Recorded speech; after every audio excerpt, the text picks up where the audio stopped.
ಬೆಂಗಳೂರಲ್ಲಿ ಮನೆ ಮಾಲೀಕರು ಮತ್ತು ಬಾಡಿಗೆದಾರರ ನಡುವೆ ಫೈಟ್ ಆಗಿರುವಂತಹ ಘಟನೆ ವರದಿಯಾಗ್ತಾ ಇದೆ. ಬೆಂಗಳೂರಿನ ಜೀವನ್ ಭೀಮಾ ನಗರದ ಕೋಡಿಹಳ್ಳಿಯಲ್ಲಿ ಬಾಡಿಗೆದಾರರು ಮತ್ತೆ ಮನೆ ಮಾಲೀಕರ ನಡುವೆ ನಡೆದಿರುವಂತಹ ಫೈಟು ಮಾರ್ಚ್ 29ನೇ ತಾರೀಕು ನಡೆದಂತ ಈ ಘಟನೆ ಈಗ ಬೆಳಕಿಗೆ ಬರ್ತಾ ಇದೆ. ಪರಸ್ಪರ ಹೊಡೆದಾಡ್ಕೊಂಡಿದ್ದಾರೆ.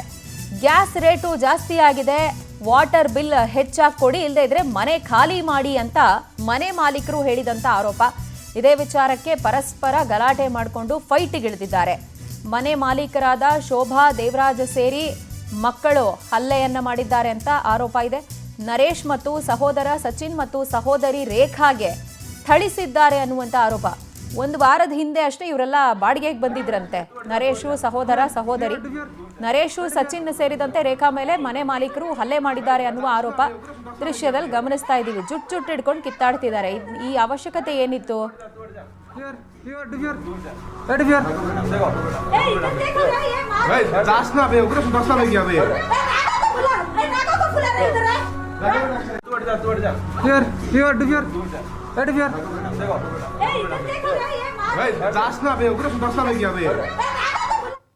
ನೋಡಿ, ದೃಶ್ಯದಲ್ಲಿ ಗಮನಿಸ್ತಾ ಇದ್ದೀವಿ. ಜುಟ್ ಹಿಡ್ಕೊಂಡೆಲ್ಲ ಹೊಡೆದಾಡ್ಕೊಳ್ತಿದ್ದಾರೆ. ಅದರ ಜೊತೆಗೆ ಒಬ್ಬ ಮಹಿಳೆ ಮನೆ ಬಾಗಿಲು ಮುಂದೆ ಕೂತ್ಕೊಂಡಿದ್ರೆ ಅವ್ರ ಮೇಲೆ ಬಕೆಟಲ್ಲಿ ನೀರು ತಗೊಂಡು ಬಂದು ಹಾಕುವಂತಹ ವಿಕೃತಿ ಎಲ್ಲ ಮೆರೆಯಲಾಗಿದೆ.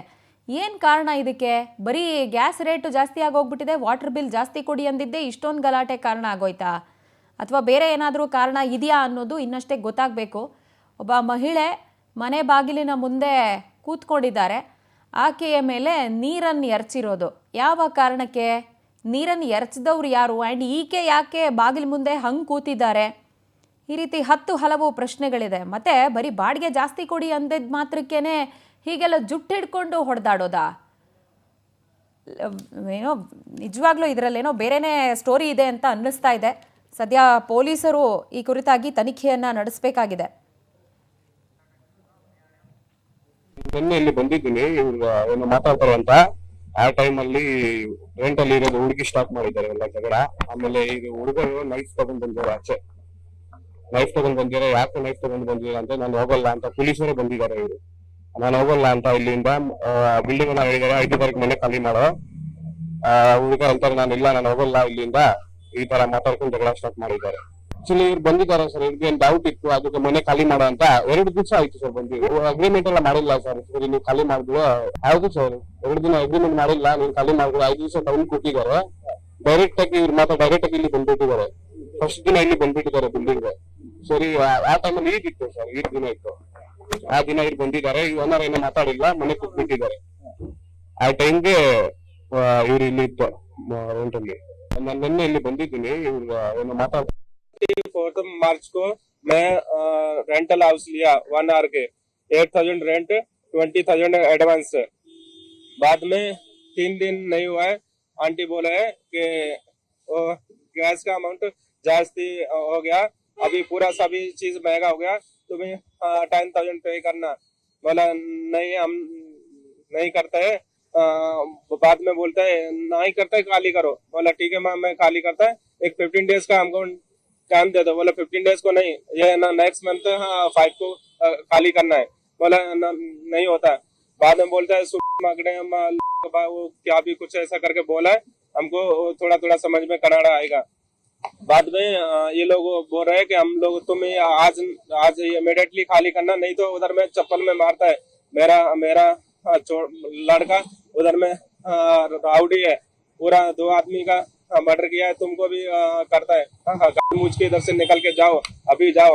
बाद में मैं पुलिस ಡೀಟೇಲ್ಸ್ ಕೊಡ್ತಾರೆ ನಮ್ಮ ಪ್ರತಿನಿಧಿ ವೆಂಕಟೇಶ್. ನಮ್ಮೊಂದಿಗೆ ದೂರವಾಣಿ ಸಂಪರ್ಕಕ್ಕೆ ಸಿಗ್ತಾ ಇದ್ದಾರೆ. ವೆಂಕಟೇಶ್, ಬಾಡಿಗೆ ಜಾಸ್ತಿ ಕೊಡಿ ಇಲ್ಲಾಂದ್ರೆ ಖಾಲಿ ಮಾಡಿ, ಓನರ್ ವರ್ಷನ್ ಕರೆಕ್ಟು, ಬಟ್ ಅಷ್ಟಕ್ಕೆ ಸೀಮಿತವಾಗದೆ ಈ ಹೊಡೆದಾಟದ ಲೆವೆಲಿಗೆಲ್ಲ ಯಾಕೆ ಹೋಯ್ತು?